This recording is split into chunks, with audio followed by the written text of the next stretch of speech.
One of the biggest debates that libertarians find themselves in is that of gun control. Whilst in the US there is still a right to bear arms, over here in the UK obtaining a firearm legally is difficult, although not as difficult as many believe, but the general perception is that guns should be banned.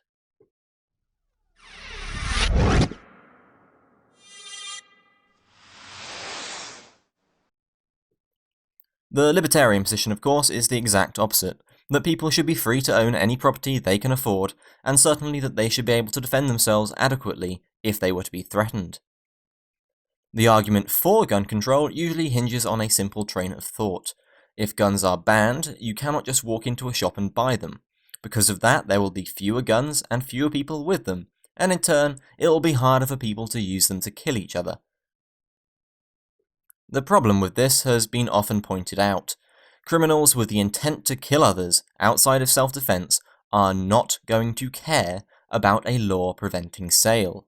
Prohibition doesn't prevent availability, it merely creates a black market, since the market demand is still there, and being criminals, they will still be happy enough to obtain those weapons.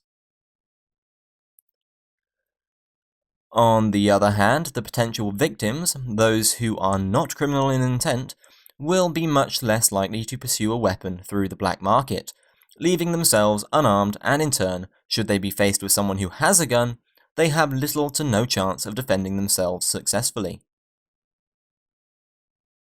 This is often given as the reason that mass shootings have been able to create so many casualties. In Europe, most places restrict firearms, and with police response times being more than a few minutes at least, they have plenty of time to shoot a lot of people. In the US, these shootings often occur in gun-free zones, for the same reason. Unarmed targets are unlikely to be able to resist.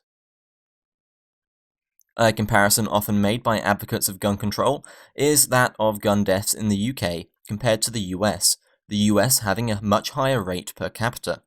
The claim is then made that it is the UK's gun regulations that cause the difference. The problem with this is that it does not compare like for like. When the UK did not have the highly restrictive regulations we do now, we still had a much lower rate than the US, and in fact, the introduction of restrictions was followed by a rapid rise in gun-related crime.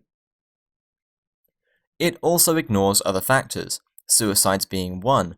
The vast majority of gun deaths in the US are suicides, whereas here in the UK, because of those restrictions, hanging, slitting wrists, and overdosing are more common. People just use a different method to achieve the same results. We also have a much higher knife crime rate. Again, those who cannot obtain a gun will use a knife. This wouldn't be included in gun crime stats, but it is certainly relevant. And one thing, of course, that can't be measured is how many crimes are prevented by guns. You may be able to tell how many times someone with a gun has stopped a crime directly with it, although those are often included in gun crime statistics, falsely inflating them, but you cannot tell how many times those people have prevented them entirely. There is no way to know when someone would have broken into your house but stopped when they realised you had a gun, or even just didn't entirely know if you do and didn't want to take the risk. Of course, if they think you do have one, they're more likely to break in when you aren't at home, whereas in more restrictive areas, home invasions are more prevalent, the invaders being more confident at overpowering their occupants. You cannot prevent people having guns anyway. To do so, someone needs guns to stop them obtaining them, or to try and take them away, and that, in the case of gun regulations, is government. It is just an attempt to monopolise weapons, not to remove them. As for the UK, obtaining guns isn't as hard as people think.